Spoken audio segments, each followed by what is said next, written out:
Hello, everyone, and welcome to Zest Zen with me, Marie, the podcast that will take you on a journey from the hustle to the harmony, fueling your passion whilst finding your peace. Today, I am super excited to welcome Annamaria, aka the Red Heel Boss, a brand visionary, feminine energy coach, and the founder of the Red Heel Boss. She helps conscious female coaches and course creators master visibility and effortlessly scale to multi-six figures without shrinking, which is super important. Through her signature approach of desire-led leadership and brand magnetism, she guides women to step into their full power, lead with confidence, and build businesses that feel aligned, effortless, and unstoppable. I am super excited to dive into this with her. And first of all, before we introduce her, I just want to congratulate her on her new book, which has such a powerful name in itself, which is Naked Womanizer, Your Inner Rebel for Every Woman Who Dares to Dream Bigger. If that's not setting the stage for this woman, I don't know what is. Welcome, welcome, welcome. How are you? I'm great, and thank you so much for having me. I'm super grateful and very excited. It's every platform that gives me a chance apart from what I'm building with my team is great, because my biggest goal is to reach out to as many women as possible and help them in their journey. Amazing, absolutely, that's beautiful. And with that in mind, you use so many strong, influential words in all that you do. From even the word womanizer, which often, it doesn't seem like a woman would use that word, but I would just love to know the background behind it, because I feel like you've done that on purpose to really change the mindset. Yes, absolutely. You are bang on with that. So it was really important to stand out from the first glance. So the book cover, the design itself, and the name, and the explanation, what it means, awaken your inner rebel. They are so vital for every woman. If you had known me, and it's in the book as well in more details, but if you had known me even just 5 years ago, you wouldn't have recognized it was the same person you see today and hear today. So I was extremely self-cautious. I had no self-esteem. I was always staying quiet, and I never spoke up for myself, even if it was just a very simple topic. So it goes way, way back, to my upbringing and how the world and society operated in general in those days, but unfortunately it's still present. So that's why it's so important for me just to raise awareness that women are so beautiful inside and out and able to do anything they want. So hence the call to action, dare to dream bigger, because women are just very, very capable, but we have a bad reputation, so to speak. We are encouraged or sometimes forced to shrink, to play small, and just really stay in the background. And it's so interesting, the journey with my brand. If I can go on a long tangent here. No, but I want to hear all this. This is beautiful. Thank you. I went through this evolution with my brand as well. So I started working on myself about 5 years ago, and I realized that I wasn't feeling comfortable in my own skin. I felt like a nobody, that I didn't matter. If I disappeared, no one would notice, and all these awful feelings. And that was pretty much the story of my brand as well. So I started actually under the brand name with Annamaria, and I was hiding behind really pretty pictures from Canva, and I told really valuable information, but there was no me inside, no personality, no personal experiences, no personal opinions or voices. I couldn't stand up for things I believed in. So it didn't resonate with anyone because, things you could Google. You don't go to a creator to hear something that you already know or you can find elsewhere. So in that sense, we need to stand out, and where people go wrong, they think that, oh, it has to be complicated or we need to reinvent the wheel, but it's not true. Just your power being you is enough. That's all we need. So once I was really struggling the first 18 months of my business. I was just pretending to have a business, I always say. Honestly, I only sold a $17 little guide, and that was all, nothing else. And then I felt that, I have a calling and I need to honor it and answer it. And that was really to stand up for women who have no voice, who don't want to show up online or any situation in life, because there is always the judgment and the fear of failure or not being loved or accepted. So one night I so remember, and whoever is following me may have already heard this story, but it was just so significant, and it shows what's possible once we become authentic and we shed all the limitations that are placed on us, and we integrate them as well, unfortunately. So when I just said to myself, I just can't do this anymore. I don't care who says what. I'm just letting it all out. And that's when I created the Red Hill Boss, this brand with the logo, the branding colors, and the bold style and voice, and just really speaking up and tackling taboo topics, and just speak up, rebel against what is not meant for us, and all these things. And I put everything together, my banner, my headline on LinkedIn, and the About Us section, and all of it. And I remember like it was yesterday that I just shut my computer. I was already in bed. I was exhausted. It was pretty late, but I was on the mission to, upload everything. And when I woke up, I got so many messages and comments on my post. I love the Red Hills. I love what you represent. I love your energy. That was the biggest thing for me. With the very low self-esteem and no self-belief in myself, that was kind of a pinch me. Is that true? People and women can sense my energy through a short post or a DM or just my whole presence online. So it was just so beautiful, finally, to be able to be the light for others. And that's what my book represents as well. Wow. There's just so much in that, because it's ironic you've just mentioned that, and I'm sure you can heavily relate to this, but my last guest was just talking about how the energy we put in is always felt, and I really truly believe this. And I feel like, because like what you said, you had that enough is enough, and you just went, do you know what, no, okay, I'm just gonna show me, and it was foul. It was really foul. And I think that's so powerful. And like, just to direct people to your book, which is behind you, the image, even the image itself is so, I feel like there's so many men would be like, whoa, because it's a powerful woman, she's strong, she's in her power, and even the words, and then women would equally be like, oh, what's maybe this person written about, and it's just so clever what you've done.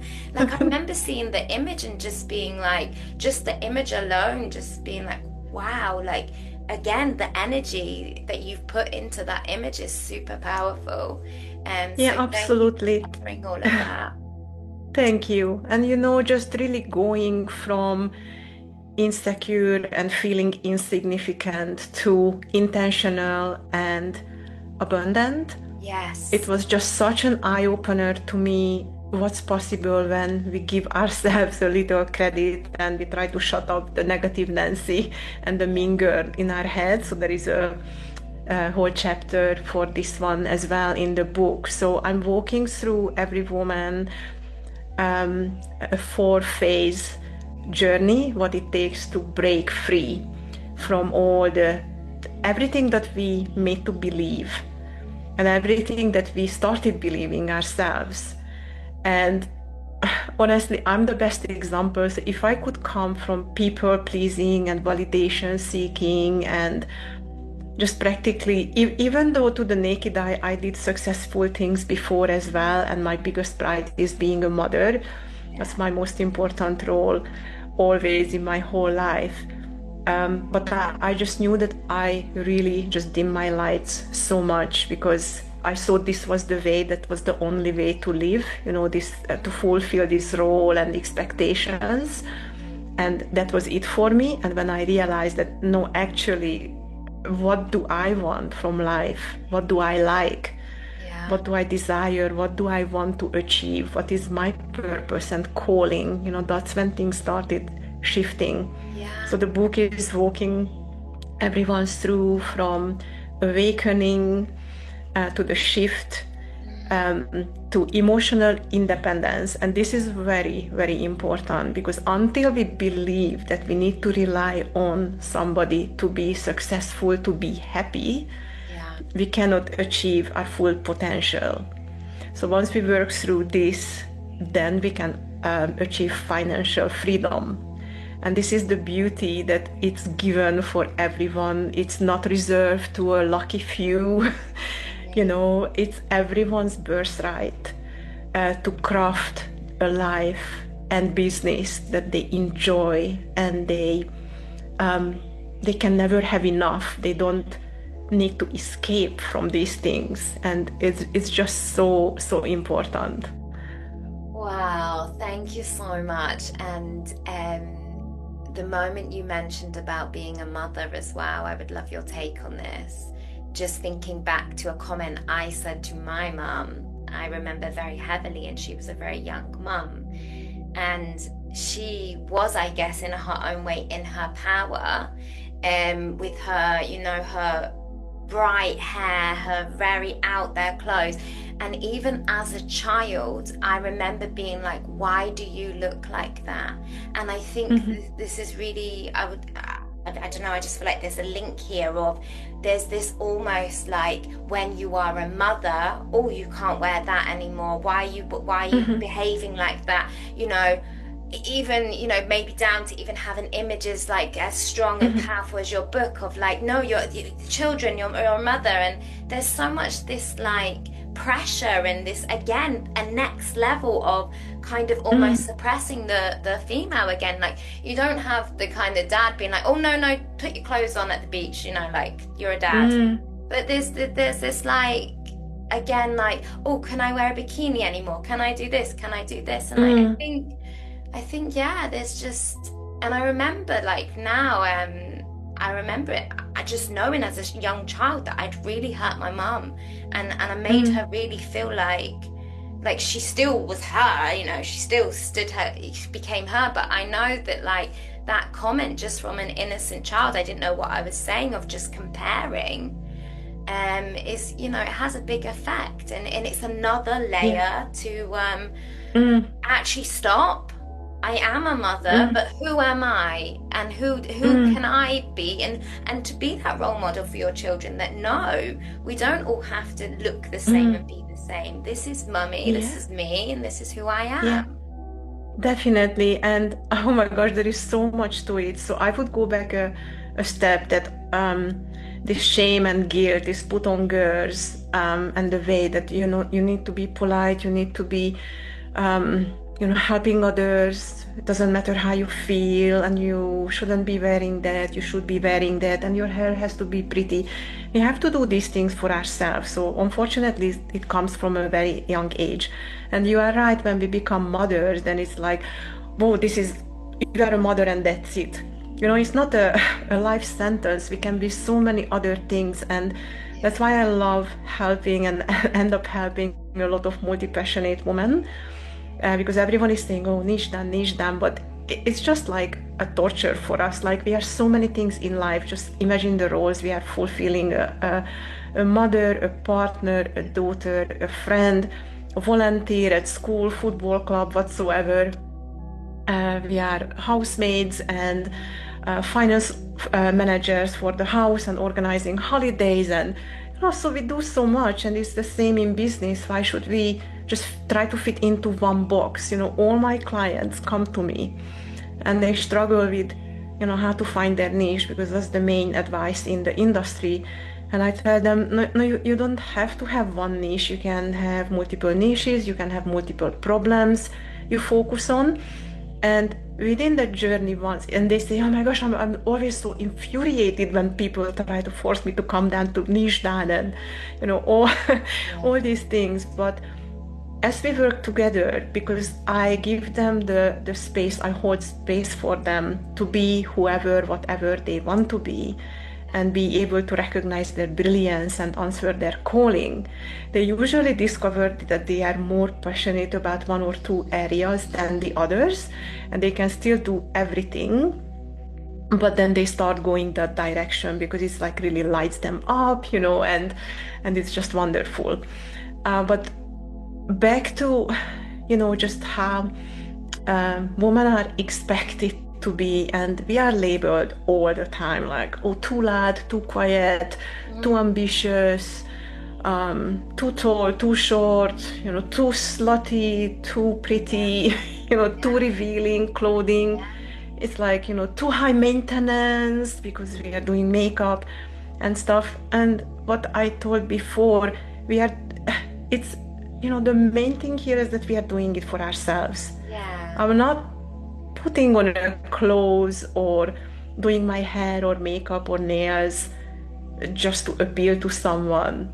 It's not how we operate. We just want to feel good in our skin and about ourselves. So why can't people accept it, that they have no business about our looks or style or whatsoever? We are just expressing ourselves, and if you don't like it, then turn away and move on. It's fine. It's a big enough word for everyone.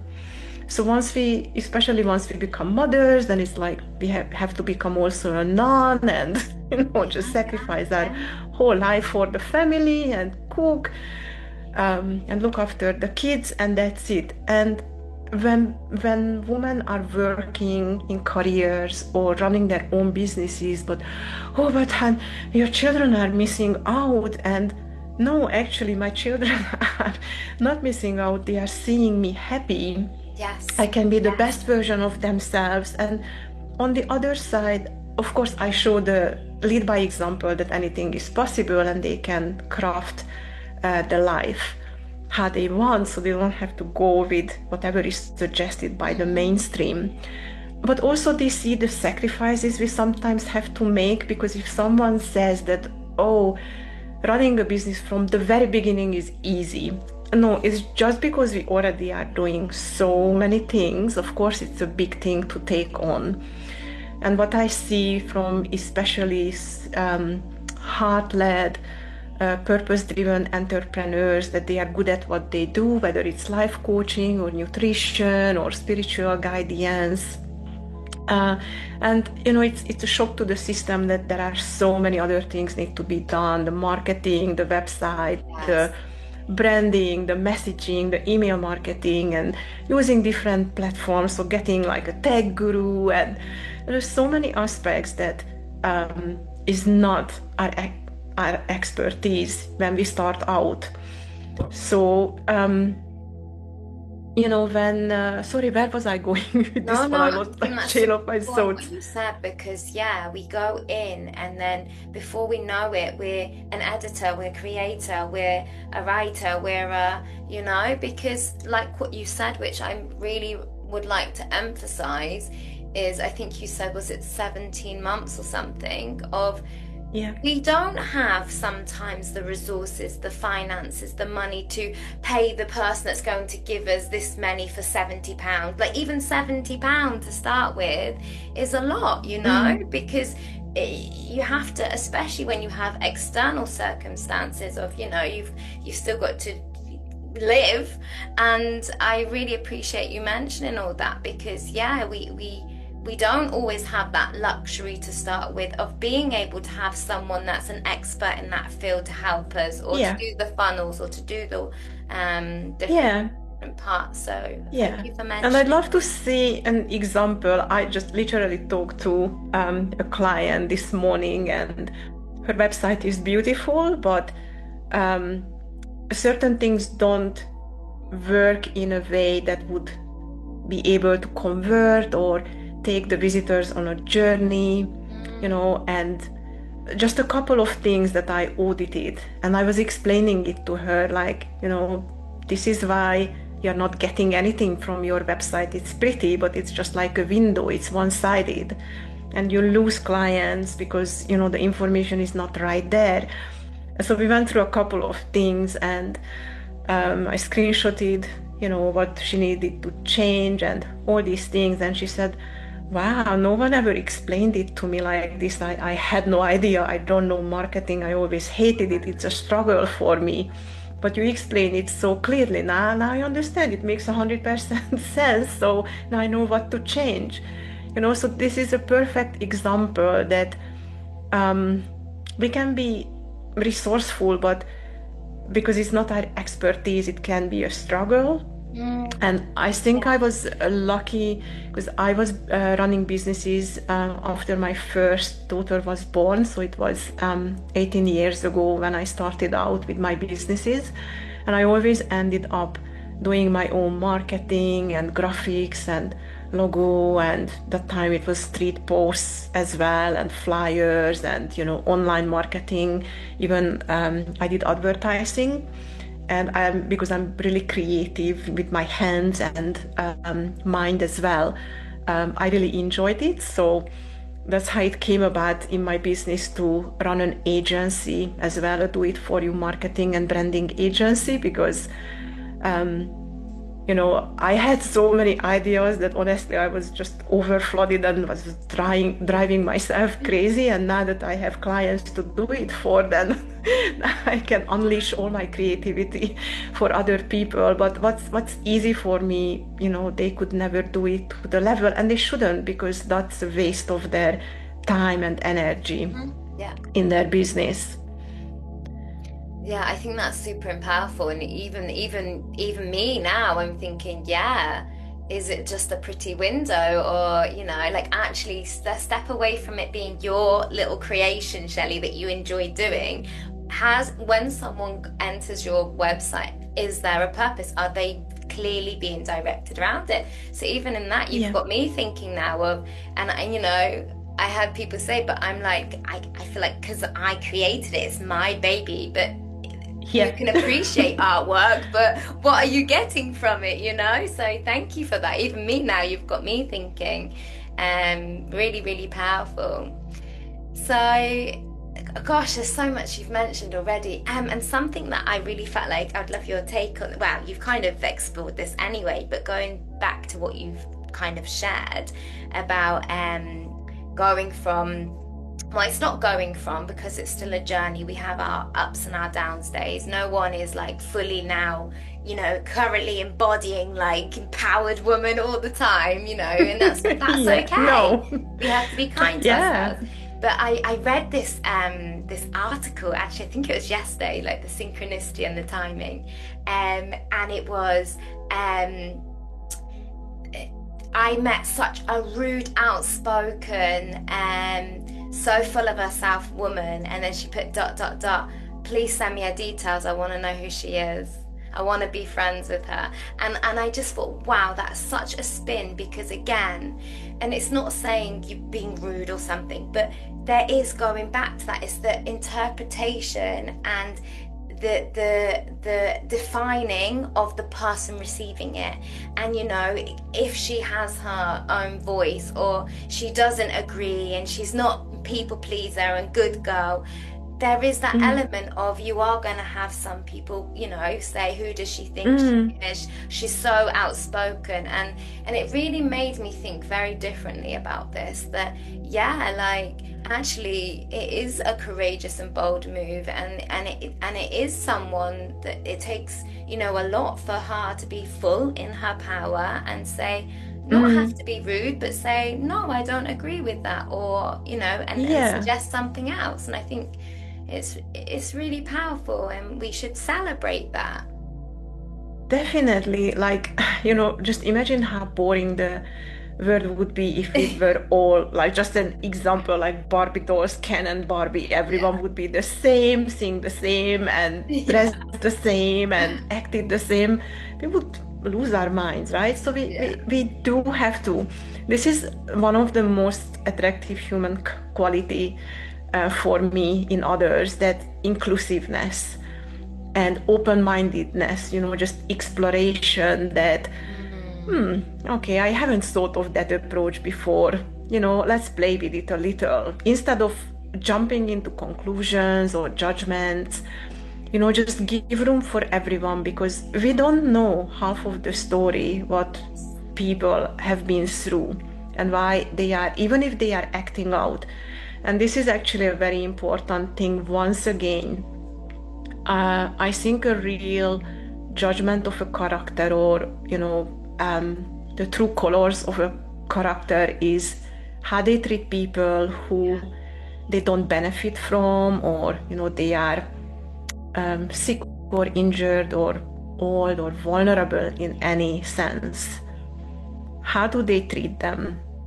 And I think that shows if a person is a good person or not. This is so important. And even personally, like, I've noticed this, and it's not saying bad, but literally what you've said of, like, I always seem to look how they speak to the waiter or the person helping, because I don't know, there's just something where, Mr. Charming or whatever, and it's not always got to be a man or someone, and then they literally, at the tiniest thing of, like, well, yes, I need a fork, and I'm like, whoa, where did that come from? Like, pulling the chair out, everything is like giving, but then, like, obviously there are circumstances and ways to deal with things, but it's very true what you say, like, because eventually, like what they say, there's a thin line between love and hate and things like that. So if this person is not consistent in their behavior, and they are almost a chameleon, and they change depending on the person and the situation and the room, what version are they really, Absolutely. We all have our ups and down days, but I think there's recognizing that and being like, oh gosh, I'm sorry, I don't know why I just expressed, like, you just always need to read the room, I think, business and professionally. Definitely. And the main thing here, because you mentioned, of course, we are human, we are going to make mistakes, things will get to us, we will be exhausted, or emotionally more down than other times. But if we have good intentions, and like you said, we admit that, okay, that wasn't quite right what I did or said, and we stand up for it, own it, and apologize or make it right whatsoever, then that's fine. So if the intentions are good, it happens to the best of us. But if someone is just purposely, they don't care, they just step over people, and they don't consider how those things make them feel, that's when problems start.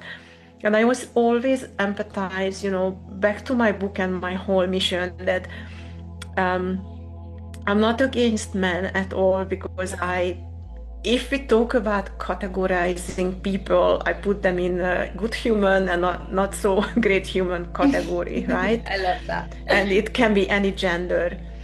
And actually, I'm so lucky, because both from my family and from a friend circle, I have absolutely amazing male friends in my life, and relatives that I looked up to when I was younger, or while they were around.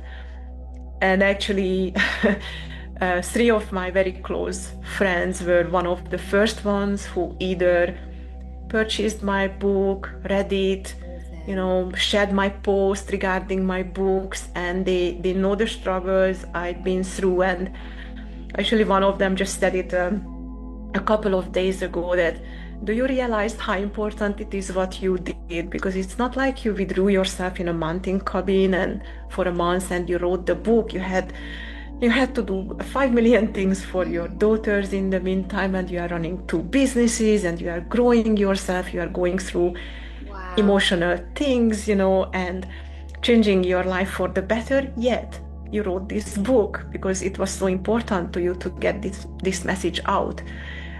So it just really hit home hard because it was such a beautiful way to put it. And then another person recognizing it in me, that's just so deep and meaningful. And I wanted to tie in what you said at the beginning, that even for men to see this book, and that's how I see it, that it can be their guide, a little window and insight into our deeper struggles and emotions and desires.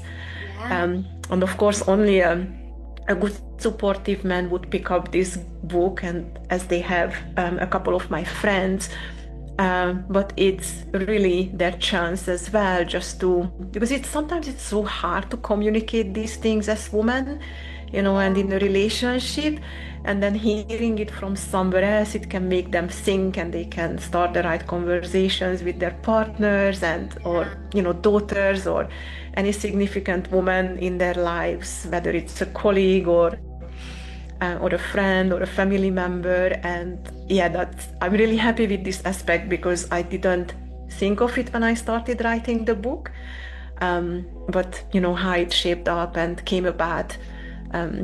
So it can serve many purposes. And I think, again, that's so powerful what you've mentioned, because the example I think of straight away is men all sat around asking other men for advice about women, and women sat around asking advice for, about men. And I know that, there's different scenarios, but just generally speaking. But we don't realize the gem is in the opposite sex, it's in picking up that box. You don't need to go and ask your friend who's also navigating and working out, oh, well, I don't know, she does it as well, oh, wow, look, you've got literally a woman who has revealed all the secrets to you, to the women. Pick it up and you will get into the mind of the woman, Read it today, thank me later. Exactly. So that's the other reason why I love the way you've created it, because I know, again, it would just men would be naturally, whether they read the title or not, just attracted to it, and women would all equally. It's so clever, and that shows how incredible you are, and how you're an absolute leader in your field for branding, and even with your name, like I've had different guests on here, and I always remember their name. I will always remember what their name goes by, and like with you, it's even though I remember your first name, but the brand name really stands, and it's so clever. Thank you. And I really believe that was a guidance more like than my own idea, because people ask me, how did you come up with it? I don't know. It was just there, And then even when I was called with Annamaria in my brand, I already had this domain name reserved. So I was paying it for over a year and a half. Before using it. I just thought, maybe I do like a master program or a master class or something, with this name. Once again, I can't explain. I didn't think it through that, actually now I'm going to switch to the Red Hill Boss. It just happened. So I became really soulful, which was always in me, but I suppressed it. Spiritual, just exploring that it's of course more than our body. And I'm also very big on incorporating mind, body, soul, spirit, heart into everything I'm doing, because it takes every cell of you to operate at your best, for your family, for your loved ones, and for your clients and business as well. So it's, if it's like a tripod, and if one of the legs are not stable, then everything wobbles or falls over. So it's really really important to look after ourselves because we give so much. And that's, once again, self-love is a very big thing. And a book is coming out about that one as well. So The Naked is a series of books. Wow. I have all these topics that, yeah. And, self-love always comes with guilt. We feel like if we put down that mop or the sponge in the kitchen, or the wooden spoon, the world will collapse and everyone will look at us that how horrible we are, which is not true, because we can't give from an empty cup, which is, I know, such a cliche, but it's very hard to really start doing the things for ourselves when we feel so guilty, and it's just hammered in us that, we shouldn't, but maybe it's not even with words always. It's not like we were told not to do these things, but we feel like we shouldn't be, and it's coming from somewhere, of course. So with that mindset, it's just so hard to start practicing the self-love. Yeah. So that's a big topic, and I'm excited about writing that book too. But even that in itself, that is super important, what you've just said. I am excited. So all that excitement is going to go into your book, and that's what's felt.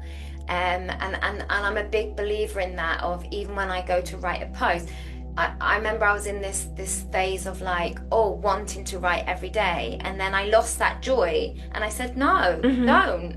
You write when you want to write and you feel passionate to write, because it's felt, Yeah, thank you definitely. so much for that. I love to share something here, because I think even for me, I catch myself sometimes everything feels so hard and it's like a chore or a duty, and I lose my mojo for things I do, and I feel really worn out and tired.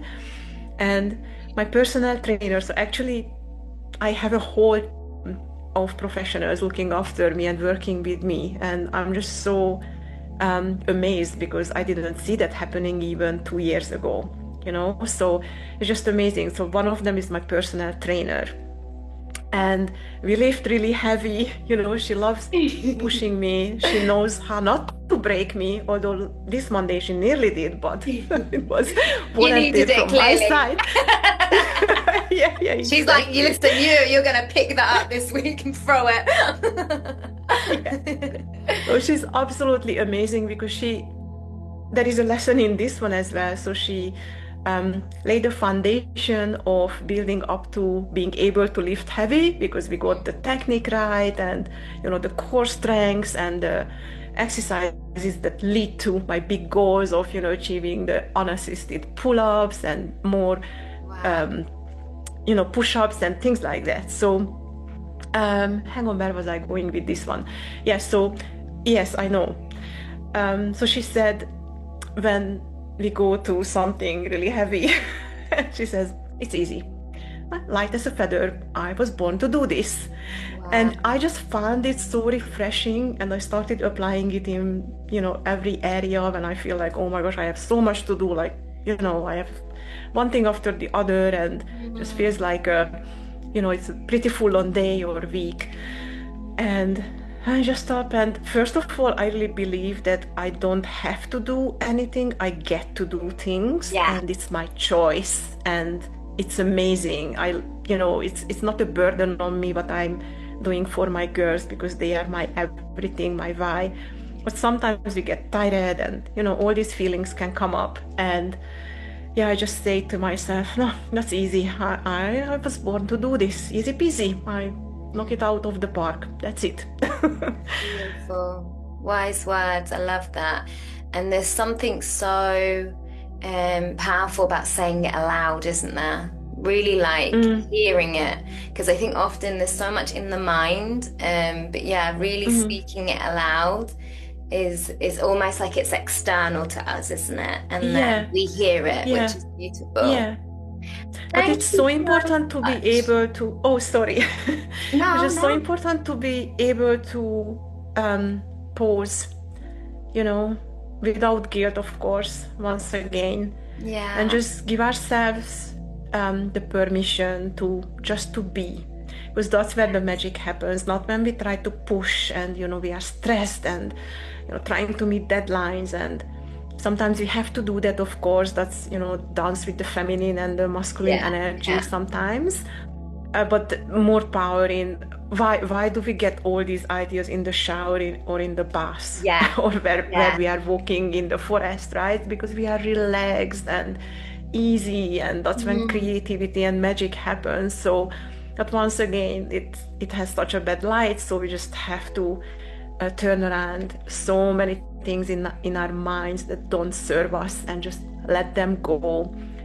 I always say, just be playful. What's the worst that can happen? Just try this on, try that on, and see how it feels. See what changes. Is there any negative effects, like our minds are making these stories up, or is there any benefit to all these things? So it's just really important to pause and give ourselves permission to be. Amazing. Wow, what a beautiful conversation. I've really enjoyed this. Thank you so much. So just thinking about people listening, what's the best way that they could reach out to you? I'm nearly on every social media with the @RedHillBoss. Well, I'll put everything in the description anyway, so don't worry about having to reel it off. What I also always love my guests to do just before they go, even though you've given so many already incredible words, is if someone just listening right now, just anything off the top of your head you feel like they would really need to hear, what would you tell them? It's just, once again, to stop and breathe and look inwards for answers before turning for any external answers or validation, because I believe that everyone has what it takes to succeed, whatever it is. There is no dreams too big, but we have to believe in ourselves first. So if we just really, and I know it's much harder to execute, so it's easier said than done, but honestly, so that's my job, that's my main job in my business, to pull the belief and brilliance out of women, or make them see it, and most importantly, feel into it. So there is a bit of a process, just like in my book, the 4 phases. With this work, I have a simple process to go through, and then when they realize on their own, and actually I got this, and the shift from there is just so beautiful. So that's what I'm encouraging everyone, just to really, really believe in themselves, and see that whatever ideas come up or dreams, they are there for a reason, and they would not be there if they were not able to execute them and make them happen. So just go after your dreams, and it doesn't matter even if the odds are against you, or everything points to a different direction. It's just important to go after what we are meant to do in this world, because life is so precious. Absolutely, and that beautifully ties into what you wrote on your book of, every woman who dares to dream bigger and then to go after them. So wow, absolutely amazing.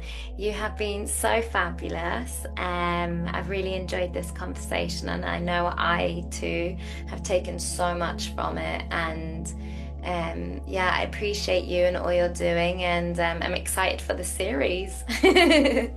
Wonderful. And if someone is interested in the book, it's just theredhillboss.com/Womanizer book, and that's where you find. I have amazing over $2,000 worth of bonuses. For a little longer. You get a self-activation journal, which takes 3 days. There is a giveaway for my 1-year membership, which is over $1,200 value, and I'm starting up a special circle, an exclusive circle for women who buy the book, or men. as well. And there are goodies in the book as well. So once you read it, I have a couple of amazing surprises for you.